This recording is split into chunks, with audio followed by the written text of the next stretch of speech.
El asunto que trataremos a continuación es el de las características y fundamentos de la escritura. A la hora de abordar este tema nos ha surgido una pregunta. ¿Hasta qué punto la sociedad y la cultura influyen a la hora de normalizar un modelo de redacción? ¿Las convenciones sociales afectan al texto como producto de la escritura? ¿Y puede suponer esto un problema a la tarea del traductor? En los próximos minutos intentaremos dar respuesta a estas preguntas. Antes de comparar textos de diferentes lenguas para despejar nuestras incógnitas, trataremos de hacer una breve introducción acerca de la escritura, mediante un breve resumen de su historia. Hablaremos del producto de esta forma de expresión, que es el texto, y de los diferentes tipos que podemos encontrar. Nos centraremos en los jurídicos, ya que son los más peculiares que hemos encontrado, debido a que son los que más reflejan las convenciones sociales y forma de percibir al ciudadano en una cultura. La escritura aparece en distintos lugares del mundo como Egipto, China y Mesopotamia en el cuarto milenio a.C., por la necesidad de registrar las transacciones comerciales. Desde entonces se conocen diversas culturas en las que también se desarrollaron distintas formas de escritura. Los egipcios con su escritura jeroglífica, los sumerios con la escritura cuneiforme, los otomanos, los chinos y los griegos, entre otros. La invención de la escritura marca el final de la prehistoria y el comienzo de la historia, manteniendo su importancia hasta nuestros días. La escritura es un sistema simbólico creado por el ser humano, que no es natural de él como lo es la oralidad, que sirve para representar la lengua oral sobre un soporte físico. ¿Qué es un texto? Un texto es un conjunto de enunciados que constituyen un mensaje, ya sea por el canal oral o el escrito, coherente y ordenado. Es una estructura formada por unos signos propios de un sistema de escritura en particular y que conforma una unidad del lenguaje con sentido. Los textos poseen cierta finalidad comunicativa y puede decirse que un texto es comunicativo siempre que cumpla las normas de textualidad. Los prototipos textuales son conjuntos de textos que reúnen los mismos rasgos comunes. Por ello, para redactar cada prototipo textual hay que conocer su modelo normativo con sus normas gramaticales y sus convenciones sociales. Hay dos formas de clasificar los textos, según el criterio funcional o el sociocultural. Según el criterio funcional tenemos los textos descriptivos. El texto descriptivo destaca cualidades como de una persona, objeto, realidad. Lo son, por ejemplo, los folletos, las guías, los catálogos o los cuentos. Los textos expositivos son aquellos que analizan y explican fenómenos o conceptos. Lo son, por ejemplo, los manuales, las definiciones y los exámenes. Los argumentativos pretenden convencer de una opinión sobre temas actuales, exponiendo diferentes razones como los discursos, artículos de opinión o editoriales. Los instructivos, que serían las leyes, las normas o las recetas de cocina, informan para recomendar o para dar órdenes. Los textos predictivos anticipan y predicen, como los horóscopos, profecías y los partes meteorológicos. Por otro lado, tenemos los textos clasificados según el criterio sociocultural. Los textos científicos están dirigidos a un público específico, con términos académicos o profesionales. Se entiende como texto periodístico aquel que se redacta para ser publicado en medios masivos de comunicación, en especial de tipo impreso. Los textos humanísticos son los textos que se enfocan en todo lo relacionado al conocimiento que concierne al hombre como ser humano. Estos textos se encuentran en ciencias como la historia, antropología, filosofía, geografía, semiología y sociología, entre otras. Un texto publicitario llama la atención de las personas en tanto potenciales consumidores de un producto o servicio que se quiere promocionar. También es muy común que vaya acompañado de un eslogan o lema, que sirve para fijar una idea mediante la repetición del mismo. En los textos administrativos, la comunicación se realiza entre las dependencias e instituciones públicas y los ciudadanos. En la práctica se habla de textos jurídico-administrativos, así que los llamaremos jurídicos. A continuación hablaremos tanto de estos como de los textos literarios. Los textos jurídicos son utilizados en el ámbito judicial y legal. Este tipo de texto tiene la característica de usar un lenguaje formal y tecnicismos legales. Además, existe una presencia masiva de nominalización en el uso de verbos vacíos, como en el ejemplo proceder a la deliberación, y de latinismos, como a priori, helenismos, democracia y arabismos, albacea.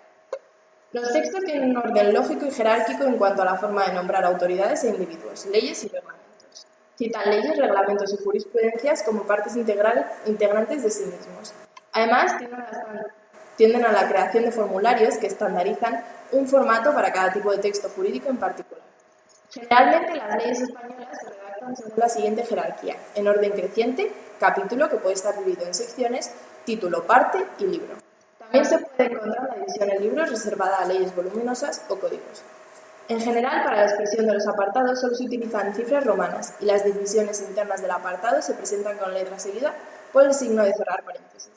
Por lo tanto, un texto normativo español puede estar dividido más a fondo en libros, los libros en 47 títulos, los títulos en capítulos y los capítulos en secciones, las secciones en artículos, los artículos en apartados y los apartados en puntos. Aunque la jerarquía para la división de la mayoría de los textos normativos chinos en realidad es mucho menor que la jerarquía de los textos españoles, podemos traducir libro, título, capítulo, sección, apartado y punto. Entre los textos jurídicos, uno de los documentos que mayor número de datos nos pueden aportar en la investigación genealógica es el certificado de nacimiento. Es un documento de suma importancia para un individuo y, de hecho, pueden observarse diferencias dependiendo del país de origen. Por ejemplo, podemos establecer una comparación entre un acta de nacimiento en español y otra en alemán. En español, los datos que aparecen en dicho documento son los siguientes, en el orden en que se exponen. Datos del nacido, predecidos por la fecha de documento, datos del nacimiento, datos del padre y datos de la madre. En alemán, sin embargo, no se da el mismo orden.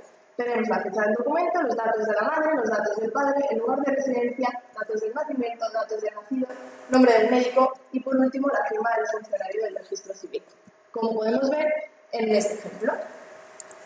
Y en el siguiente. El lenguaje jurídico presenta problemas de traducción debido a la diversidad de las convenciones de cada país a la hora de redactar. Los jurídicos juegan un importante papel, ya que el español tiene gran relevancia internacionales. Una de las diferencias fundamentales que encontramos entre los textos jurídicos escritos en italiano y los escritos en español es el uso de diferentes tiempos verbales. En español encontramos formas verbales en futuro de indicativo, en presente imperfecto y en futuro subjuntivo, una forma arcaica utilizada hoy en día solo en refranes o, como es el caso, en lenguaje jurídico y eclesiástico. En italiano, el uso del presente de indicativo, normalmente un tiempo asertivo empleado para la presentación de un hecho en un contexto objetivo, aporta las estructuras sintácticas del discurso jurídico italiano un sentido imperativo. En árabe, uno de los aspectos que más llama la atención en un texto jurídico es la abundancia de repeticiones, que tienen el objetivo de limitar las posibles ambigüedades o interpretaciones erróneas, además de ser una forma de dar énfasis a lo dicho. Otra de las características que destacan en el árabe jurídico es el uso del presente, a diferencia del español, en el que el tiempo que predomina es el futuro. Además, la pasiva está presente en ambos idiomas, al igual que el uso de un léxico especializado. El inglés jurídico se extiende no solo por Gran Bretaña, sino por América del Norte y otros países pertenecientes a la Commonwealth. Se dice que este derecho es más flexible que el continental al poder adaptarse a situaciones nuevas. No obstante, a diferencia del inglés británico, el inglés norteamericano presenta grandes diferencias fonéticas, ortográficas y léxicas con respecto al español. En lo que respecta a la sintaxis, la diferencia es mucho menor. El inglés jurídico americano es una variante del británico, por lo que comparten términos, y aunque las bases jurídicas sean parecidas, hay una grandísima diferencia: la presencia en los Estados Unidos de una constitución escrita.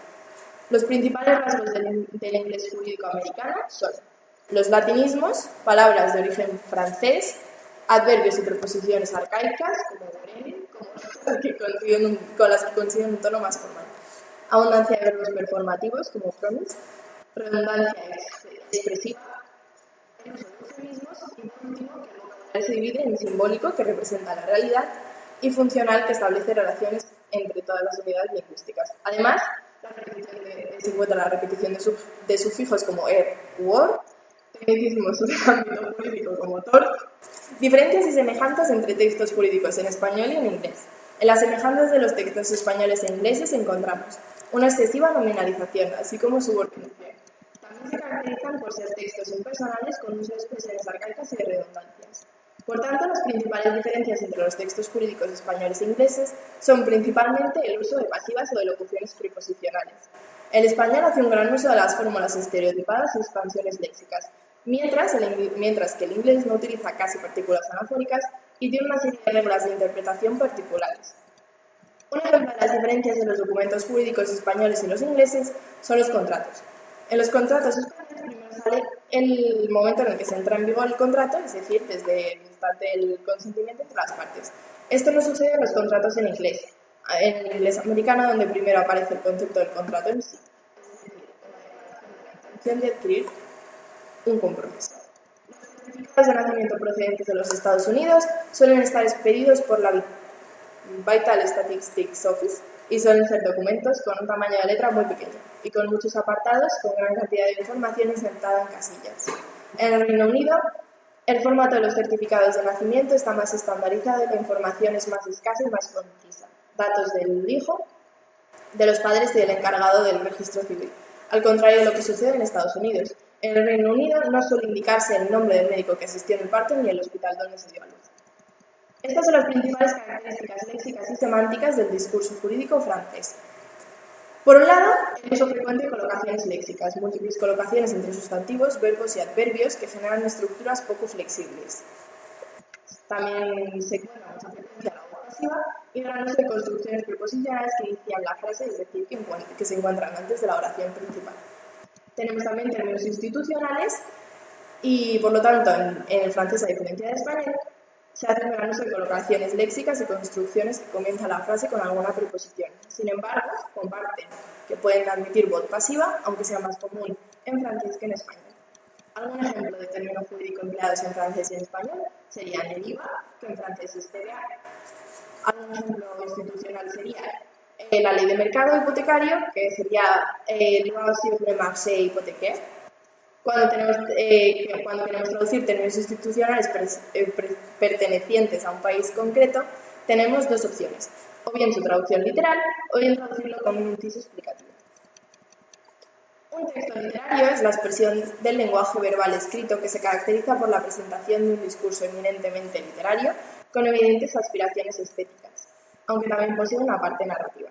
Es decir, en la mayoría de los géneros literarios, por lo general, se cuenta una historia estructurada en planteamiento o marco, es decir, una situación inicial que sirve para introducir los personajes, un nudo o complicación-acción que constituye el núcleo de la narración y, por último, el desenlace, que sería la situación final y representa las consecuencias de la acción. Es relevante el uso de conectores temporales, la abundancia de verbos en acción, de verbos de acción ordenados en un sistema coherente, el predominio de formas verbales en pasado, como el pretérito perfecto simple e imperfecto de indicativo, y el uso del diálogo. En cuanto a su parte poética o literaria, o en el caso de la poesía, su creación, exige un uso particular y correcto del lenguaje y de la palabra escrita. Es asimismo un texto con fuertes guiños analógicos y simbólicos que puede pertenecer a un género en particular dependiendo de sus características temáticas, discursivas y de reacción, así como de los personajes que son parte de la obra. Generalmente, aunque en algunos casos se trate de historias basadas en hechos reales, la temática literaria es ficción.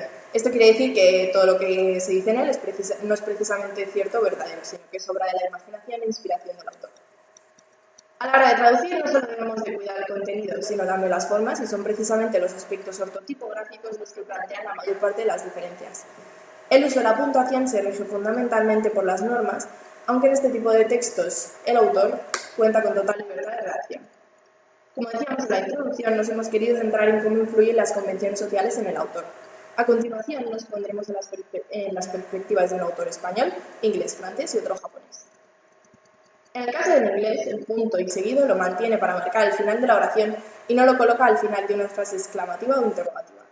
En el caso de los dos puntos, mantiene la misma función que en español, enumeraciones, delante de una explicación o para introducir una cita. Sin embargo, desaparece dicha semejanza cuando nos referimos a las cartas. En el caso inglés, después del encabezamiento se usa una coma y en el caso español se usan dos puntos. Otra diferencia se encuentra en el uso de las comas y en la enumeración. En español, entre el penúltimo y el último término se emplea la conjunción y no una coma. En el caso del inglés se emplea tanto la coma como el y, como sería el ejemplo que encontramos aquí. En español sería considerado una falta grave poner la coma antes de la conjunción.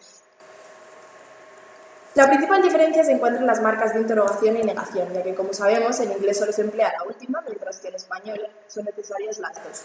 En la puntuación de los diálogos en inglés se usan las comillas, mientras que en castellano utilizamos el guión largo. En el caso de la cursiva, en inglés se utiliza para dar énfasis a esa palabra. Por el contrario, en español debemos utilizar otras estrategias para enfatizar. El uso de la letra mayúscula no siempre coincide en inglés y en español, como en los gentilicios, los meses del año, los días de la semana, los títulos de obras literarias o artículos, que utilizan la mayúscula en un idioma y en el otro no. Pero, ¿qué pasaría con el escritor francés? Como norma general, en español emplea la mayúscula inicial en sustantivos y adjetivos. En francés solo se escribe la primera palabra en mayúscula, que suele ser un sustantivo. Biblioteca nacional a biblioteca nacional. Los gentilicios de la lengua francesa se escriben también en mayúscula inicial, mientras que en español se opta por la minúscula. En el uso de cursiva es similar en las dos lenguas. Tanto el francés como el español utilizan la cursiva para títulos de obras literarias, científicas, musicales, obras de arte, etc. En cuanto al diálogo, como ya hemos visto, el texto español emplea el guión largo pegado a la palabra de la primera línea, mientras que en francés irá el guión seguido de un espacio. Cuando hablamos de comillas, distinguimos las latinas, las inglesas y las sencillas. En español las comillas van pegadas a la primera palabra, tal y como ocurriría con el guión largo, y en francés es necesario un espacio entre las comillas y la primera palabra. Por último, en cuanto a los paréntesis, su uso coincide tanto en francés como en español como regla general. No obstante, encontramos una principal diferencia, y es que en español podemos escribir paréntesis dentro de otros paréntesis siempre que no coincidan al principio o al final. En francés no existe ningún tipo de problema en caso de que se dé dicha coincidencia. En japonés, la tradición literaria es distinta a la española. Encontramos relatos, monogatari, anécdotas, setsuwa, memorias diario, nikki, poesía de corte, y tanka, cantos, canciones, uta, relatos de viaje, poemas o poemas cortos llamados haiku, ensayos shujitsu y manga, entre otros. La mayor parte de estas formas literarias, como los setsuwa, uta o haiku, se caracterizan por su sencillez y su brevedad. La brevedad de estas obras se debe al carácter espiritual de la cultura japonesa. Originalmente se utilizaba la literatura como forma de plasmar la conexión intelectual y espiritual con la religión budista y con la naturaleza, a veces incluso con un fin moralizador, lo cual requería la mayor brevedad posible. Esto se diferencia de la literatura española porque en nuestra tradición literaria, tanto en los cantos como en la poesía y la narrativa, prima en gran parte, sobre todo antes del siglo XX, la larga extensión de las obras y la complejidad, ya sea de la forma o del lenguaje utilizado. Esto no es solo propio de la literatura española, sino también en la literatura europea en general. Los cantares medievales eran de gran extensión y la novela, de gran extensión también, se convirtió en un género literario por excelencia. Obviamente también hay obras extensas y novelas en Japón, pero su tradición y sus orígenes son más sencillos, concretos y visuales. En la tradición europea, que tendía a magnificar y complicar a la ostentación, pueden observarse una serie de aspectos característicos muy distintos de los de la tradición japonesa. Por ello, podemos establecer también en los textos literarios una relación entre las convenciones culturales y los textos en cada lengua. El uso de los tratamientos de cortesía en japonés es un ejemplo muy claro de una convención cultural y lingüística que se da en todos los contextos tanto orales como escritos de la lengua japonesa y que puede ocasionar alguna que otra dificultad a la hora de traducir. Los tratamientos de cortesía plantean problemas de traducción al español porque no hay equivalencias exactas. Deben buscarse las alternativas más adecuadas. Además, esto afecta a todos los tipos de texto y es una gran diferencia con respecto al español. Nuestra única forma de cortesía es usted y está cada vez cayendo en mayor desuso. Por ejemplo, en japonés se añade el sufijo kun cuando alguien se dirige a personas más jóvenes del género masculino y chan para dirigirse a este tipo de personas en el caso de las mujeres. De este modo, al traducirlo al español, las partículas kun y chan se omiten dejando únicamente el nombre de la persona a la que se dirige. Desde el punto de vista cultural, este sería el equivalente en español, puesto que en nuestra cultura no existen esta clase de partículas de tratamiento. Por otro lado, en caso de que el sufijo fuese san, sí podría mantenerse y traducirse porque sí existe un equivalente en español, que es señor o señora. Podemos concluir, tras realizar una comparación entre textos de distintas lenguas y distintas tipologías, que existe una relación entre la cultura y la escritura.